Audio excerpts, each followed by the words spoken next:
Yang terhormat Bapak Ibu Wakil Kepala Sekolah SMA Negeri 2 Denpasar, Bapak Ibu guru hadirin sekalian yang saya banggakan. Puja dan puji syukur kami panjatkan kehadapan Tuhan Yang Maha Esa, karena atas anugerah Beliau, kita bisa berkumpul hari ini, Senin 7 Maret 2022, dalam acara pengimbasan materi pendidikan guru penggerak tentang komunitas praktisi dan pembelajaran berdiferensiasi.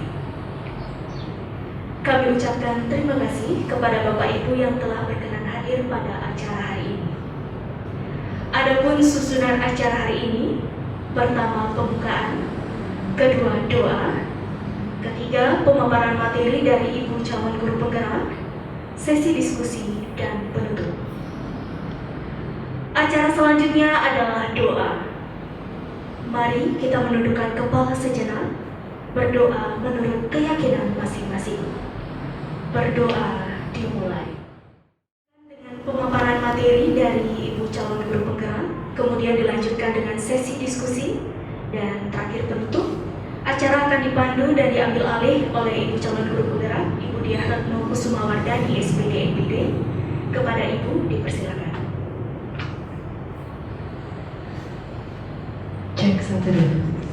Baik, terima kasih kepada Ibu Sinta atas kesempatannya.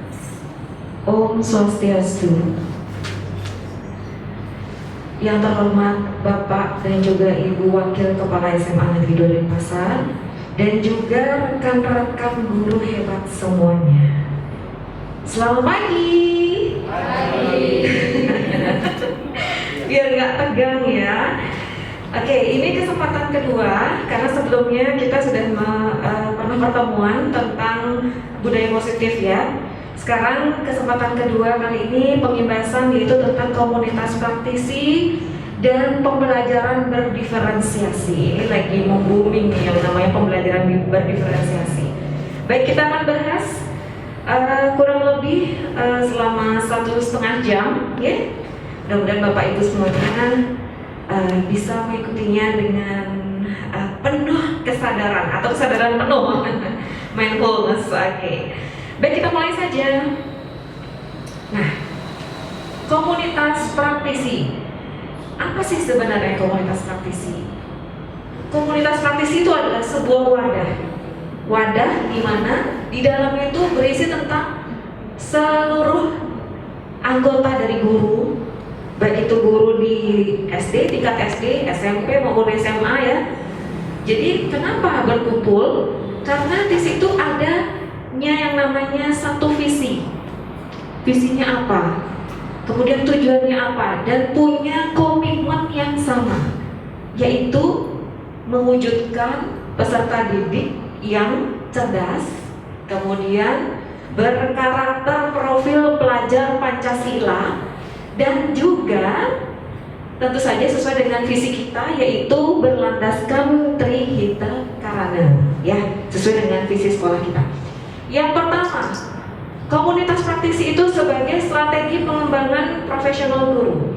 Menurut Wenger 2012, sekelompok individu yang memiliki semangat dan kegelisahan yang sama tentang praktek yang mereka lakukan dan ingin melakukannya dengan lebih baik dengan berinteraksi rutin. Dari definisi itu kita bisa ambil langkah bahwa nantinya ke depan kita akan melaksanakan kegiatan rutin seperti ini, saling bertemu, saling berdiskusi, saling bertukar informasi, saling membantu memecahkan masalah antara guru yang satu dengan guru yang lainnya. Entah itu berbagai macam masalah terkait dengan pendidikan, baik itu masalah muridnya, masalah profesionalnya kita, pengembangan kita, dan masalah yang lainnya. Okay?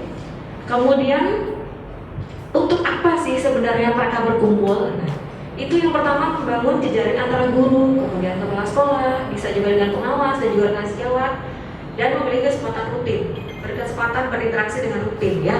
Kemudian yang kedua itu sebagai ruang berbagi informasi seperti yang saya bilang tadi. Kemudian yang ketiga adalah menstimulasi pembelajaran melalui komunikasi, kemudian mentoring, ada coaching dan juga refleksi. Dan yang keempat saling berkolaborasi. Okay? Kita lanjut. Nah, di sini ada skemanya seperti yang diungkapkan sebelumnya bahwa yang pertama ada berbagi masalah, kemudian merumuskan tindakan, kemudian yang ketiga berbagi pengalaman dalam menjalankan praktek, dan yang keempat merefleksikan. Jadi setelah kita melaksanakan kegiatan, maka kita akan merefleksikan apa sih kegiatan yang kita sudah buat itu, apakah berjalan dengan baik, ataukah misalnya kalau misalnya ada kendala, bagaimana solusinya. Nah, disitulah kita akan bicarakan itu.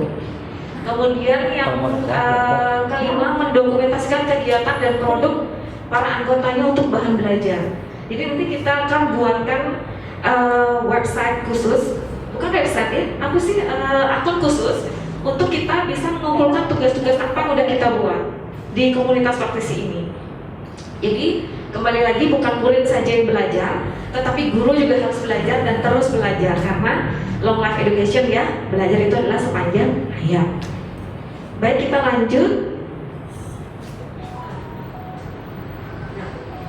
Peran guru penggerak dalam mengembangkan komunitas praktisi. Kalau melihat diagramnya ini, gambarnya ribet sekali ya.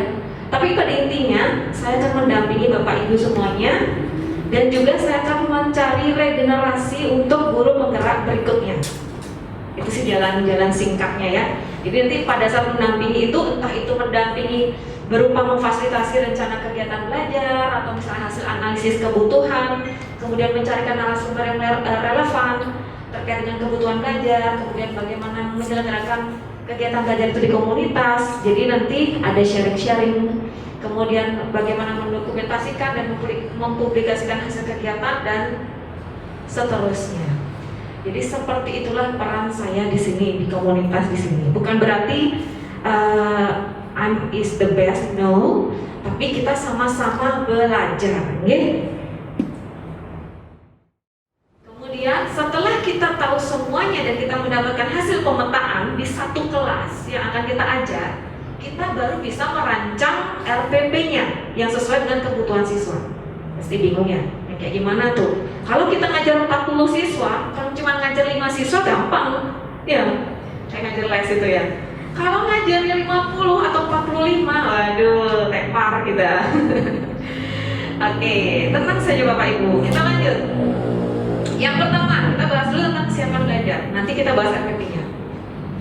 Kesiapan belajar siswa itu ada 6 kategori. Ini disebut sama saya lupa namanya itu, Bapak Wilson atau Bapak siapa itu, ilmuannya itu mengatakan bahwa kesiapan belajar siswa itu seperti equalizer, seperti apa ya, alat apa ya itu yang untuk suara-suara gitu, mengatur keras dan tidaknya suara, mengatur bass dan sebagainya. Seperti itu sebenarnya kita guru itu. Jadi kita akan mengatur sebenarnya dari 45 siswa itu masuk kategori yang mana. Bu, ini kan banyak banget nih Bu ininya, kategorinya ada dasar, ada transformatif, ada konkret, ada abstrak, ada terstruktur, ada open-ended, ada lambat dan seterusnya. Ini ada banyak sekali. Gimana cara ngetesnya? Apakah kita buatin 6 soal sekaligus? Ataukah kita hanya membuat 1, 2, atau 3 soal, kemudian kita bisa tahu dari mana, di manakah dia kategori apa itu? Seperti gurunya nih. Oke, aduh kecil sekali tulisannya. Ini nggak perlu saya jelasin lagi ya, karena tadi kita sudah membahasnya ini tentang bagaimana kesiapan mengajar, kesiapan belajarnya. Kemudian ini seperti ini. Nah, tadi kelihatan, tapi terlalu padat ya, jadi nggak enak untuk dibaca. Lebih baik kita contoh RPP-nya saja. Mana dia? Ini. Kelihatan Bapak ini. Udah. Oke. Jadi untuk RPP-nya saya ambil materi fisika, kemudian materi semester 2, kebetulan bab 3 yang sekarang sedang dibahas tentang usaha dan energi. Nah, di sini yang pertama kita membuat biasalah identitas G, kemudian ada kompetensi dasar sesuai dengan kompetensi dasar yang edisi corona itu, edisi pandemi itu. Kemudian di bawahnya itu ada tujuan pembelajaran. Yang pertama ini saya bagi menjadi 2 pertemuan. Ada pertemuan 1, ada pertemuan 2 untuk 1 RPP ini. Kemudian yang pertama, yang ini, di sini Bapak Ibu harus menuliskan keterangan bahwa setelah melakukan serangkaian kegiatan pembelajaran itu diharapkan seperti apa. Siswa itu subjeknya harus ada, siswa atau peserta didik. Kemudian mampu menganalisa konsep dan seterusnya. Ini adalah kata apa ya? Kalau guru bahasa Indonesia kata apa nih Pak? Bu? Kalau dibilangnya ini ABC gitu. Struktur ABC gitu, saya kurang tahu nih. Kalau orang-orang teman-teman bilangnya ABC nih, harus ada ABC-nya. Ini A-nya, ini B-nya, ini C-nya, ini D-nya dengan tepat. Jadi kalau untuk merumuskan sebuah tujuan pembelajaran harus ada seperti ini. Harus ada unsur ABC. ABCD, betul sekali. ABCD Bu Desi, D Desi. Jadi harus ada setelah melakukan serangkaian kegiatan pembelajaran diharapkan peserta didik mampu bla bla bla bla dengan tepat. Begitu cara menuliskannya. Dan yang berikutnya ini juga peserta didik mampu menerapkan metode ilmiah dalam menyelesaikan masalah dalam kehidupan sehari-hari terkait konsep bla bla bla dengan benar, ya. Lanjut di bawahnya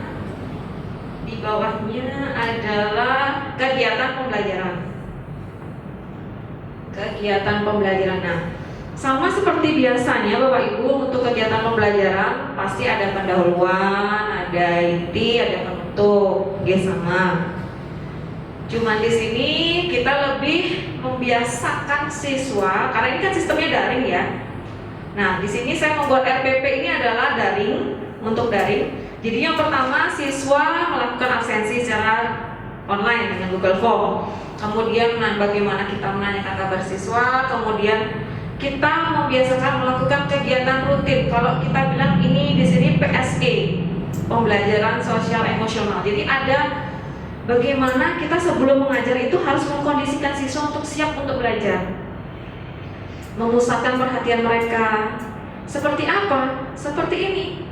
Misalnya contohnya, sebelum guru melakukan kegiatan, penting sekali bagi guru untuk mempersiapkan diri baik secara fisik maupun mental dan juga bagaimana untuk anak-anaknya, yaitu dengan yang pertama berdoa. Kita doa sama-sama kadang-kadang sama murid kan. Kemudian latihan nafas dengan kesadaran penuh atau mindfulness. Kemudian kalau memungkinkan bisa dengan latihan stop, take a break, observe dan proses gitu ya Bu ya. Proceed, oke. Kemudian bisa juga membacakan cerita pendek kalau waktunya cukup. Tapi kita kan kebanyakan 45 menit ya kan dari, jadi kalau semuanya diterapkan jadi nggak mungkin. Jadi ambil saja salah satu contoh, misalnya berdoa, tarik nafas panjang, kemudian rilekskan tangan gitu seperti menggerak-gerakkan tangan karena kita sistemnya daring ya. Jadi mungkin bisa dengan olahraga tangan, senam tangan, kemudian senam wajah gitu kan, biar tidak tegang wajahnya. Kemudian otot-otot wajahnya. Kemudian mungkin bisa dengan mendengarkan musik instrumental, bisa mungkin barangkali beberapa detik, nggak nyampe 1 menit, itu bisa merilekskan peserta didik kita dan lebih memfokuskan anak-anak kita terhadap apa yang mau kita ajarkan gitu. Oke, bagaimana? Sudah agak enak ya, habis istirahat ya. Dicas lagi energinya. Oke, sekarang kita masuk ke sesi tanya jawab. Saya persilakan pada Bapak Ibu yang ingin bertanya. Mungkin ada? Oke, mungkin Pak Ronia mungkin ya mau bertanya? Oke, belum. Apakah ada yang ingin bertanya tentang materi komunitas praktisi dan juga pembelajaran berdiferensiasi? Gak apa-apa Bapak Ibu tanya aja. Oke, Pak Andreas dipersilakan.